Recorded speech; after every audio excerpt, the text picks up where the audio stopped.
بەڕێزان سەبارەت بە هاتوچۆ لە دەواازە سنووریەکانی هەرێمی کوردستان ئێستا ڕاستەوخۆ پەیامنێرمان ئازاد ئۆمەراوەیی لە دەواازەی سنووری حاجی ئۆمەرانەوە لەگەڵمانە.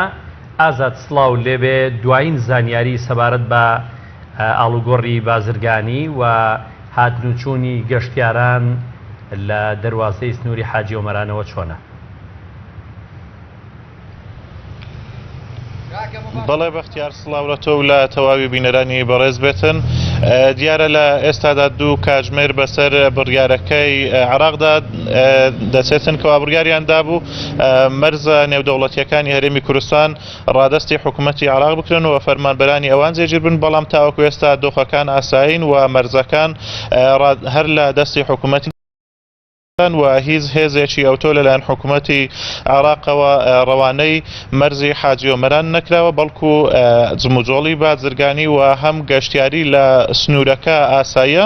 تاوەکو ئێستا هاوڵاتیان گەشتەکانی خۆیان بە ئاسایی دەکەن و جموجۆڵی بازرگانیش لە مەرزی نێودەوڵەتی حاجی ئۆمەران بەردەوامە.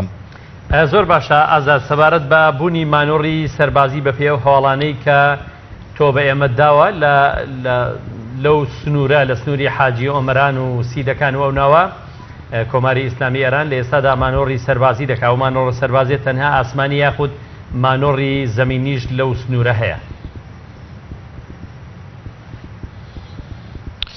بەڵێ بەختیار، وەک لە هەواڵەکانی شامەژەتان پێدا زیاتر نزیکەی ماوەی هەفتەیە کە کۆماری ئیسلامی ئێران و ناحیەی سیدەکان مانۆڕی سەربازی زەمینی و هەم ئاسمانی دەست پێ کردووە. ئێمە ئەمڕۆ لە نزیکەوە مانۆڕی سەربازی فڕۆکەوانی وڵاتی ئێرانمان تۆمار کردو، ئەوان لەم ناوچانە مانۆڕی سەربازی ئەنجام دەدەن و لە چەند ڕۆژی ڕابردووشدا وڵاتی ئێران لە ڕێی تۆپخانەکانیەوە لە ناوچەی سیدەکانی تۆپباران کرد و گوندی کانیڕەش لە کەوتە بەر تۆپبارانەکەەوە بەهۆیەوە ئافرەتێکی ئەو ناوچەش زامدار بوو و ئەم تۆپبارانانە زەرەر و زیانێکی زۆریان بەر هاوڵاتیانی ناوچەکە گەیاندووە. من ئەمەوێتن ئاماژەش بەوە بدەم، دیارە ئێمە لە کاتژمێر 6:30 و چاوەڕوانی بەڕێوەبەری کۆمەڵگەی حاجی ئۆمەرانین بۆ ئەوەی لێدوان بۆ ئێمە بدا لە بارەی بارودۆخی مەرزی نێودەوڵەتی حاجی ئۆمەران، بەڵام تاوەکو ئێستا ڕێگە بە ئێمە نەدراوەکەوە. کەچی پێشەمەر چەند کەناڵێک تر چوون لێدوان بۆ ئەواندرا، بەڵام بە بیانووی ئەوەی کەوا جەنابیان ئاگادار نەکراوەتەوە یاخود دواتر وتی کۆبوونەوەم هەیە، بۆیە ئەم بیانوانەی هێنایەوە و لێدوانی بۆ ئێمە نەداوە لەسەر ڕەوشی کۆمەڵگەی حاجی ئۆمەران.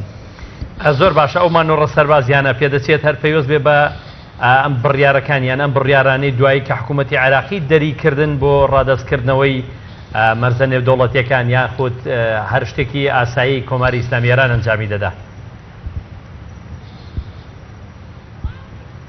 بەڵام ئەم مانۆڕە سەربازیانەی وڵاتی ئێران دوای ئەوە هاتکەوە حکوومەتی هەرێمی کوردستان بڕیاری ڕیفراندۆمی داوە، ڕیفراندۆمی ئەنجامدا. دیارە وڵاتی ئێرانیش بۆ فشار دروستکردن لە سەر ناوچەکە و بە بیانووی پارتەکانی ئۆپۆزیسیۆنی ئێران لە ناوچەکە داوەتە مانۆڕی سەربازی و تا ئەمڕۆژ مانۆڕەکەیان مانۆڕە سەربازیەکانیان لە ناوچەکە بەردەوام بووە و چەندین ناوچەشیان وەکو ئاماژەم پێدا لە سنووری ناحیەی سیدەکان تۆپبارانیان کردووە لە ڕێگای مانۆڕە سەربازیەکەیانەوە.